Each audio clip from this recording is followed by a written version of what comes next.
Hello, everybody! It is me, Jurassic Addict, and I'm here to present you with episode 3 of Prehistoric Planet. Now, once again, this is mostly a ramble than a review, but I'm still considering a review because I'm still giving my thoughts on the show. So, hey, if this is all over the place for you, welcome to my ADHD mind. Anyway, I just wanted to get that out of the way. Now, let's jump into this new episode of Prehistoric Planet, Freshwater. Without further ado, let's jump into it. The documentary opens up with pterosaurs, and I have a reason not to know which species these are, because they don't mention the name of it, so there's my excuse. But the best of boys and girls have returned. The Velociraptor makes an appearance again, and its whole sequence in this segment is absolutely great. Like, it reminds me of scenes that I've seen in a documentary called Life and Planet Earth, which is, well, not that shocking, considering that the people that worked on the documentaries, the people that worked on Planet Earth. Anyway, I love how the whole sequence is like these pterosaurs don't have many predators that go by these cliffs until the raptor comes in. And like it's such a good scene, and everything about it. I love how they show how the Velociraptor would utilize its feathers. I love how everything about the raptor. Again, they just make they make the Velociraptor look good. Like, it's looking good.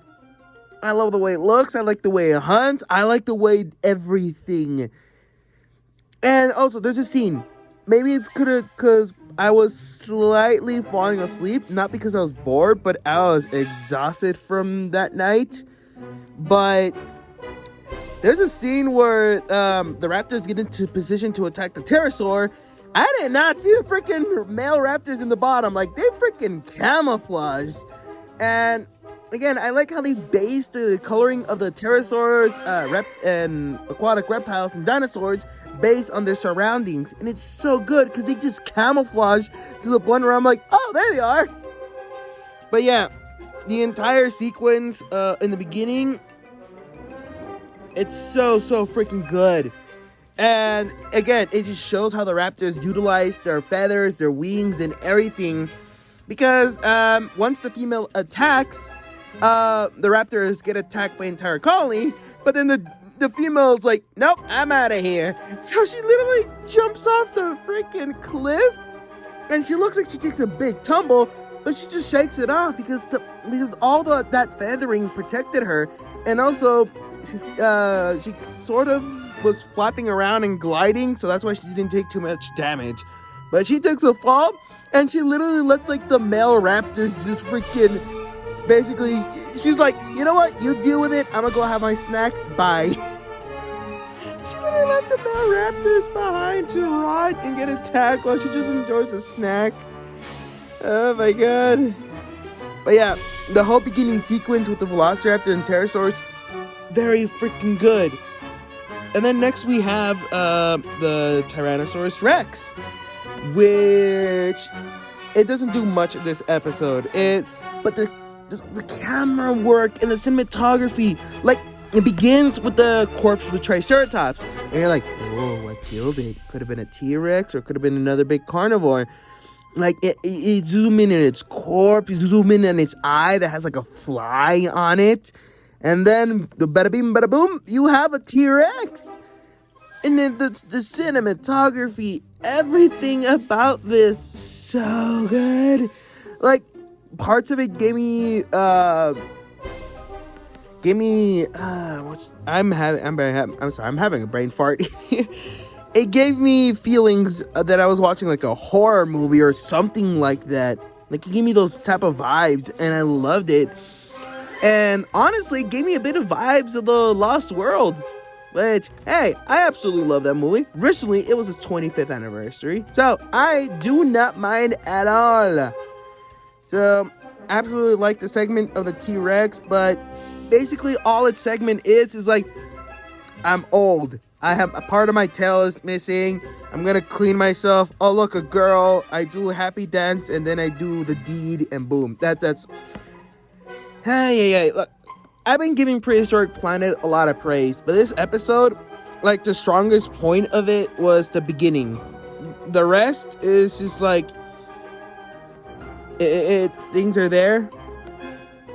I don't know, like, don't get me wrong, it's still a fantastic episode, but I can't just sound like I really cannot sound like a broken record saying, oh, it's great. I gotta give criticisms, no?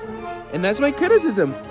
Not much happens in this episode. You just see dinosaurs vibing. It's literally just a vibing episode. Like, the most exciting part was the beginning, like I said. So yeah, this episode's about dinosaurs vibing. So, the old T-Rex finds a Maid, and, well, the Maid. And then it cuts into the Dinosaurus, which I call Dinosaurus.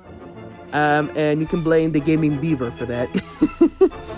But yeah, the whole segment with the Dinosaurus, it's just there, relaxing, soaking it all up, like nothing's happening around him. It's just there, soaking everything up. I will say this, the Dinosaurus looks absolutely impressive. I saw this episode with my family, and I love their reaction. They were like, what the hell is that? What the hell is that? Is that a big duck? That's a big-ass duck. By their reaction for this series so far, it's great. Although, the downside is I'm being bombarded with questions since I'm the dino nerd of the family. So, hey, that's fun. Anyway, the whole segment with the Dinosaurus, it's just being swarmed by flies, blood-sucking flies, and it's getting annoyed. It's got a big old itch, so it just rubs it up on a branch and everything. And that's it for the Dinosaurus. And now we move on to another segment that I really, really like. And it's for a dinosaur I didn't recognize at first. Nishaka Saurus. I've known about this dinosaur ever since its discovery because of a National Geographic article. And every time I see Nishaka Saurus, it's always portrayed with its teeth sticking out because it's like the front teeth, like curved, kind of like the old-fashioned helicopterian, like that shark. But in this show, they portrayed it having lips and have a very, very thin fur type coat. And I did not recognize it whatsoever. And they're like, Nishaka Saurus, why does that sound familiar? That's when I looked it up earlier today, and I'm like, oh, that was Nishaka Saurus? Oh. But yeah, its whole sequence it starts with nice and wholesome. It's just, it has babies, it can't hunt, the babies cannot hunt, so it's basically getting some crabs for them. But then one of the babies is like, you know what, I'm a big boy, or girl, I'm gonna go hunt myself.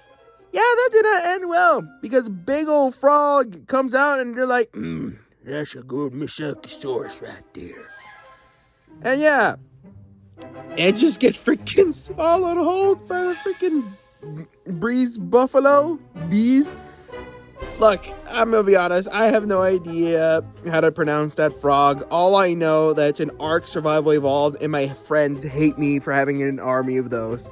Anyway, like the whole segment, the way it's filmed, again, the cinematography and everything, oh, so good. Like the way it pops out, it's like a scary movie. It's like it feels like Jaws. It just comes out of nowhere, and the way it just slowly goes down. He's like, yeah, I killed your child. What you gonna do about it? Nothing. It's so good. And I feel like I'm forgetting something. I really feel like I'm forgetting something.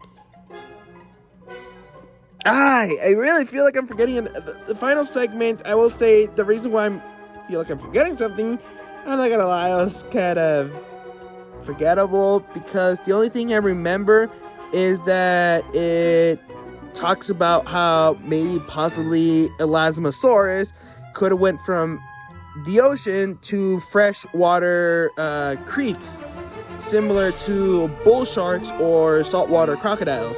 How they hunt both on fresh water when it's high tides or saltwater.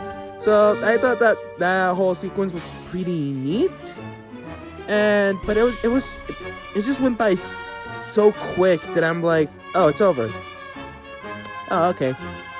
So yeah, that's why I'm not remembering much of the final segment, because personally to me, it went by so quick.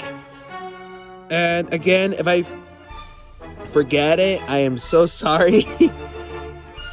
But yeah, episode 3 is the weakest personally, but I still enjoyed it. This series has been such a blast to cover, and it's such a blast just to ramble and talk about dinosaurs. Have I mentioned that I love dinosaurs? Because I love dinosaurs. I can go all day about talking about dinosaurs and everything. So yeah, honestly, I'm barely realizing I never rated the other 2 episodes. So let me rate episode 1 a 9.5 out of 10. Episode 2 a 9 out of 10. And episode 3, I'm gonna give, I'm fighting between a 7.5 or an 8 out of 10. So,